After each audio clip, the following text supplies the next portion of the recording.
This brand is made by EdgeStar, which is a part of Living Direct, and the units can be purchased directly through their website or on Amazon. All of the units have energy saver and sleep modes for energy savings, but use basic washable filters which do not do much to clean the air or protect the evaporator coil from dirt. The WAC series offers cool-only or units with electric heating, and they use R32 refrigerant, which is good for the planet. They have an efficiency rating of up to 12 ER and are available in 4 sizes from 8 to 15,000 BTU.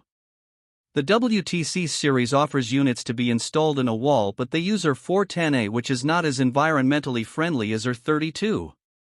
They have a sound rating of 56.5 decibels, which is below the level of normal conversation but higher than many brands. The CAC series offers 2 sizes of air conditioners for installation in casement windows. They use 115-volt power for flexibility in installation but have R410A refrigerant. The guarantee on the compressor is not very good when compared to other brands. This brand receives an overall 2-star don't buy rating from HvacRepairGuy.